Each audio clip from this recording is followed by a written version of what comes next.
Hello, everybody. Thank you for taking the time to come to my talk. My name is Chris White. As it says here, I'm the CTO and co-founder of Prefect.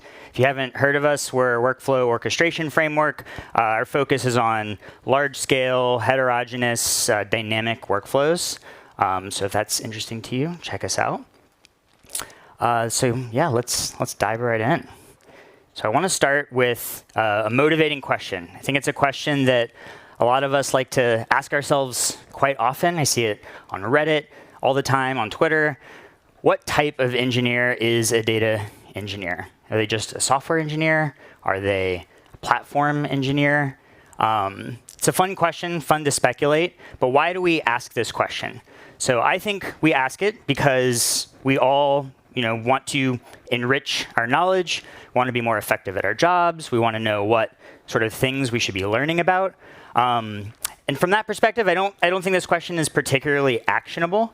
And so I often like to reframe this as, what design patterns should we be optimizing for whenever we build things, whether we're building pipelines, data platforms, systems, automated processes, reporting, et cetera. Now, if you'll permit me to be a little meta for a moment, in order to answer this question, what design patterns we should optimize for, should we be reading about, we need to understand what software design is really all about. And I think this is a question that people don't ask themselves very often, and you might think at first pass, software design is about getting something done. It's about accomplishing a task. And that is not true at all, actually. And I can convince you of this simple thought experiment.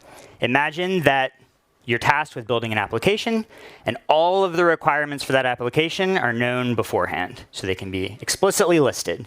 And that's it. This will be the end of the application. You will never have to touch it again. In that scenario, you have no need for design. You can brute force the whole thing however you want, any language you want, and you're good to go. And just to be clear, right? By design here, I don't mean front-end design. I mean how you structure your code, how you structure your interfaces, how you architect the system, et cetera. So in this world where nothing is going to change, you have no need for design whatsoever. You can build a completely inscrutable application. And so design is really all about change. And so in the words of one of my favorite writers on this subject, Sandy Metz, practical design does not anticipate what will happen. It merely accepts that something will, and that in the present, you cannot know what. And so a way to maybe condense this is that software design is entirely intended to make future change easy, especially future change that you don't really know what it's going to be. So going back to the question, what sort of design patterns should we all be studying and learning about? We need to understand the nature of change that we deal with day to day, week to week. So what is the nature of change in data engineering? You're probably already thinking of things, because in data engineering, so many things change. Data schemas change, upstream schemas, downstream schemas, intermediate processing schemas, staging tables. Looks like had a little. There we go. Data sources change. They come and go.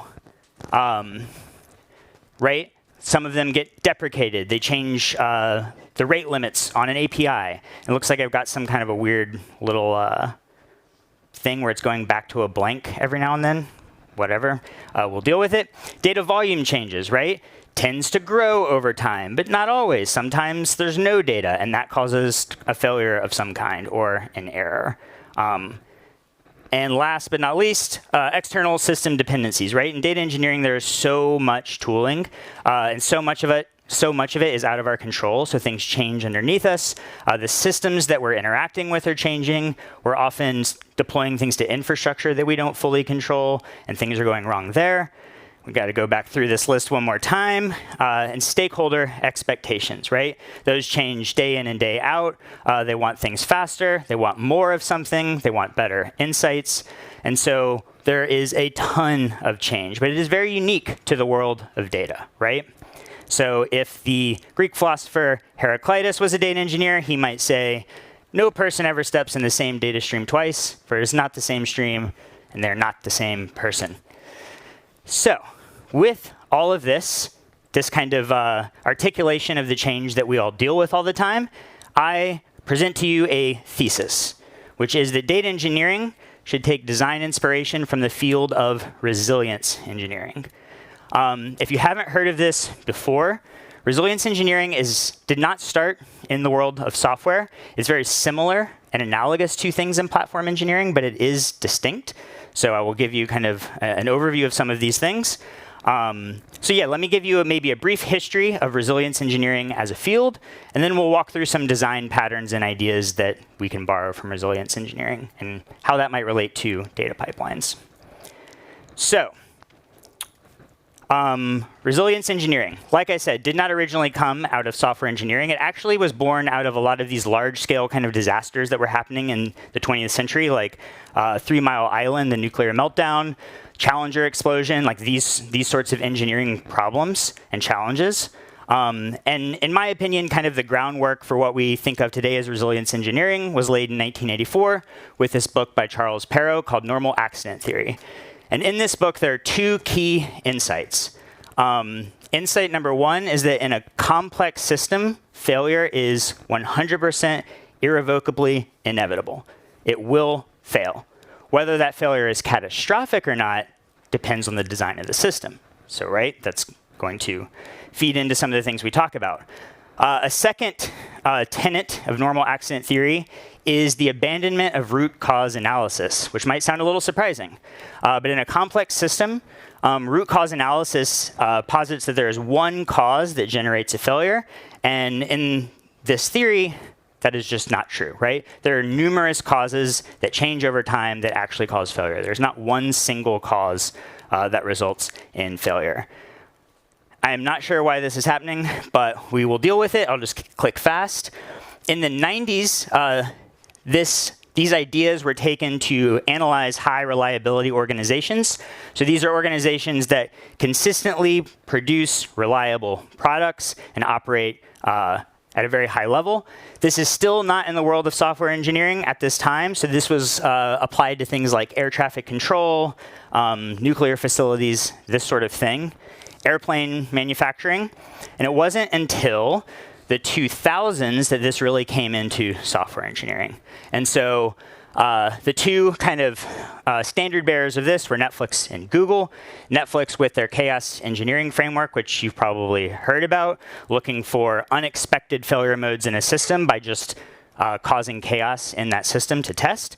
And there's an engineer at Netflix named Lauren Hochstein that still writes a lot about this stuff today. Highly recommend it if any of this is interesting to you. And then Google with their Site Reliability Engineering Handbook. And so this handbook, if you haven't read it, very readable, and it emphasizes incident management culture. And so just how to instrument your applications for functional monitoring and how to perform incident management rituals so that you can learn from your mistakes. Now, across all of these kind of variations of this idea of studying reliability and reliable systems, there is a key core tenet, which is that reliability is an emergent property. So what I mean by this is a complex system has a lot of different components. They're all interacting. And if you have 2 components, each of which in isolation is reliable, they could come together and form an unreliable system.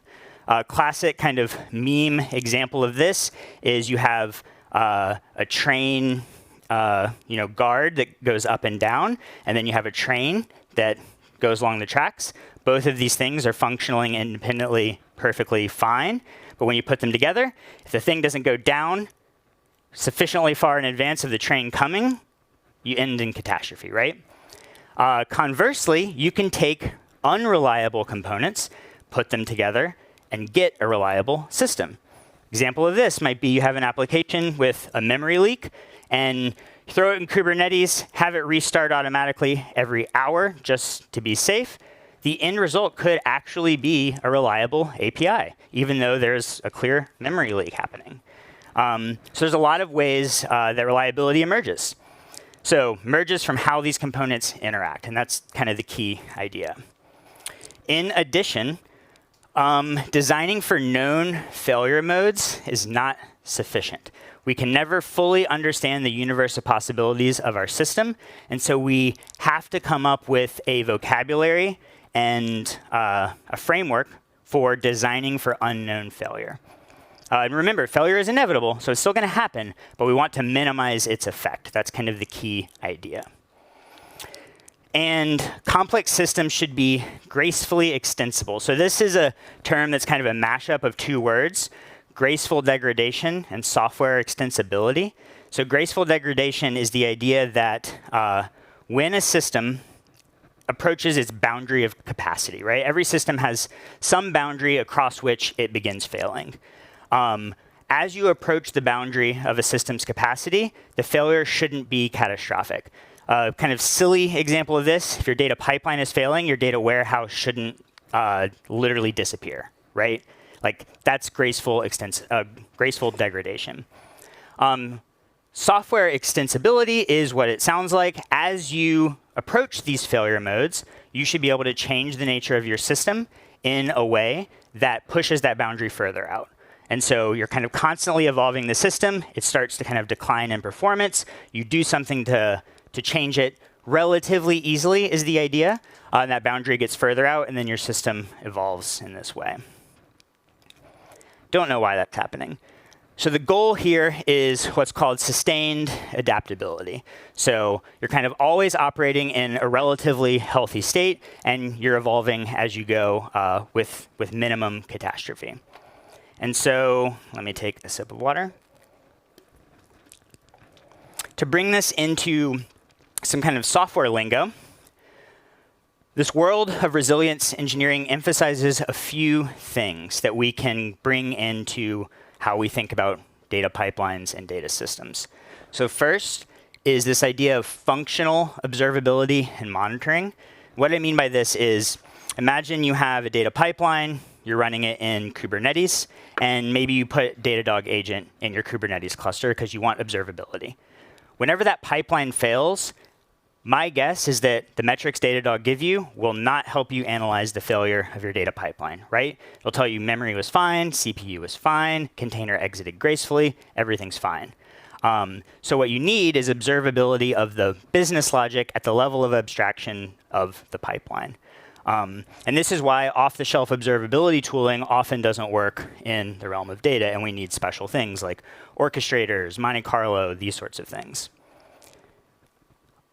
Shift left practices. So if you haven't heard of this, it's the idea that you anticipate failure as early in the life cycle of development as possible.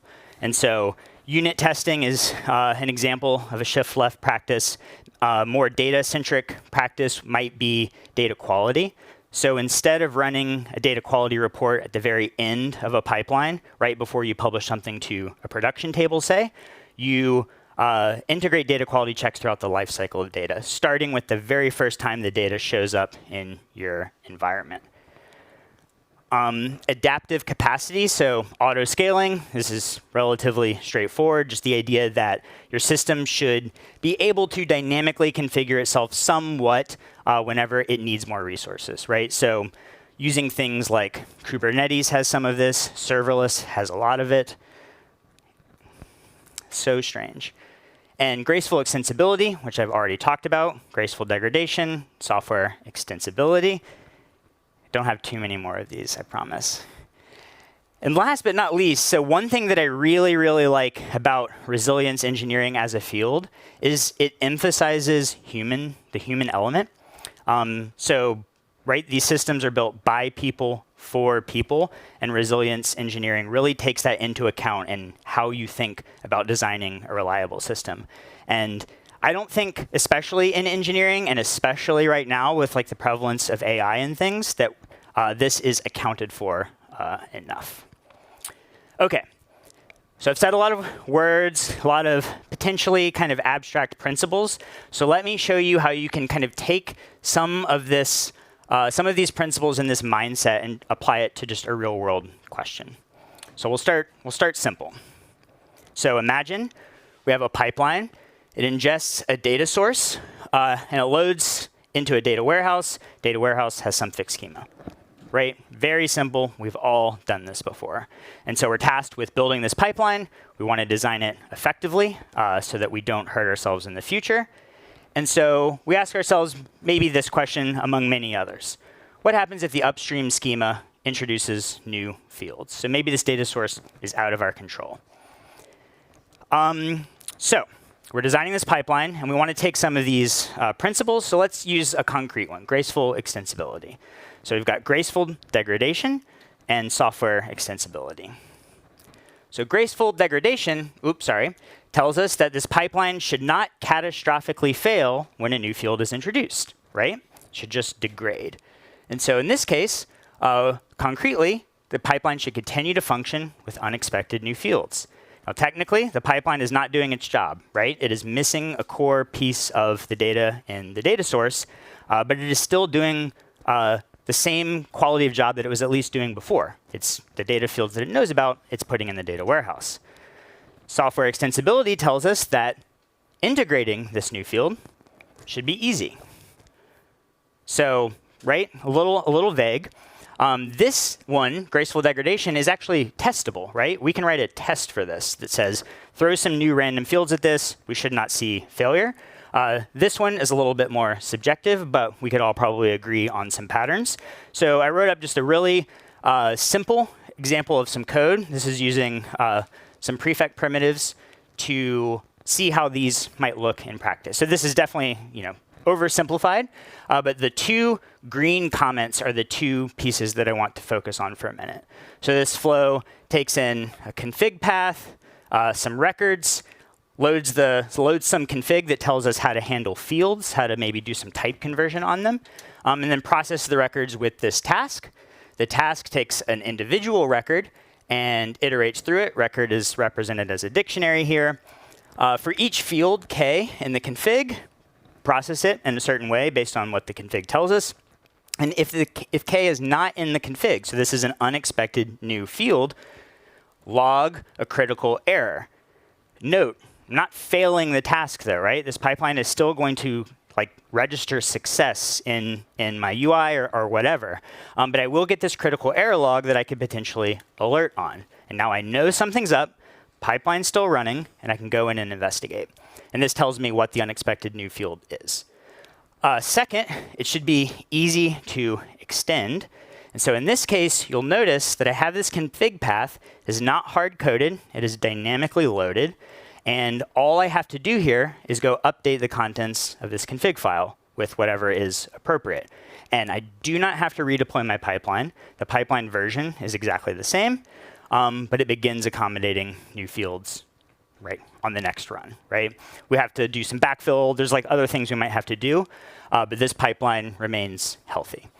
And so this is one way that you might take these principles and put them into practice. And so one thing here, right, talked about changing some things. So change management becomes very critical for your pipelines. Warn you, this is another list, so we're going to do that kind of back and forth thing again. So first off, version everything that you possibly can.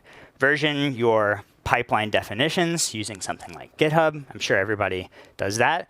Try to version your data sources if you can.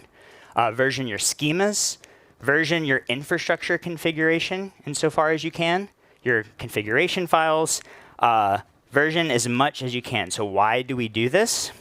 So one reason, so that we can roll back. So if we introduce a new version, things start failing, we should be able to revert to a previously healthy state relatively easily. In addition, highly recommend canary deployments. This is not actually that easy to do in a data world, but if you're not familiar with this term, canary deployment is one in which you take a new version of something and you let it process some fraction of production traffic, which in the data world would be some fraction of the data that you're processing. That gets really tricky to reason about in data, in my opinion. So I think the best way to approximate this is just use things like staging and production environments, right? So just deploy your new versions of things to some staging environment that is sufficiently representative, whatever that might mean. And then if everything looks good, move it to production and roll back if necessary. Another thing is to minimize irreversibility. So don't walk through too many one-way doors. Example of this would be, let's say that you're migrating to a new data warehouse. So Minimizing irreversibility suggests whenever you stand up your new warehouse, don't turn off the old one, right? The moment you do that, you might be completely screwed. So what we instead would do is have two redundant data warehouses, both processing data, and let that run for some amount of time. And then once we're convinced that the new warehouse is working, then maybe we go and deprecate the old one. I'm going to have to move a little bit quickly through some of these other ones. So another principle of resilience engineering is the anticipation of boundaries. So we don't know where the boundary of our system is, so we always have to anticipate our approach to it. And this just means planning for unknown failure in our design. So in the words of Douglas Adams, demand rigidly defined areas of doubt and uncertainty. I'm going to just go to putting the whole thing up so that you can see it. And I will talk through the ones that I think are most relevant. So 3 areas of errors that you might anticipate different modes of failure in. Infrastructure, so dynamic provisioning allows for quick experimentation with resources. Retry strategies, so if infrastructure fails, you have to rerun your pipeline, and you need to take that into account to make sure that you don't duplicate data processing, so you need to cache the steps of your pipeline, checkpoint them. Software errors, I think, is straightforward, so I'll skip that one. Data errors is interesting. So a couple of patterns that I recommend, right? We want graceful degradation, not complete failure. So if you have an unprocessable record, not just a field, what you might do is put it in some temporary environment, so this is called a dead letter queue pattern, for further analysis later and process the records that you can. So you're still moving data through your system, and some records you might not be able to process for some reason, and you need to figure that out. Late data, so for this, highly recommend separating intentionally the time the data was created from when you process it. I see people get these things mixed up a lot, especially in the batch world. So when you use something like Airflow and you're using the scheduled start time as a proxy for the batch of data, this results in this coupling of your pipeline to the data set that whenever things go wrong can be really hard to reason about and recover from. And so I highly recommend loosely coupling assumptions about your data from your pipeline logic. Let me also just show this list. So this loose coupling idea, I think that pipelines should strive to be invariant under multiple things, right? You should be able to run it in different environments. Already talked about data context. So batch size, I think, is interesting. Batch size, ideally, a pipeline could run against one single record or a large batch of records.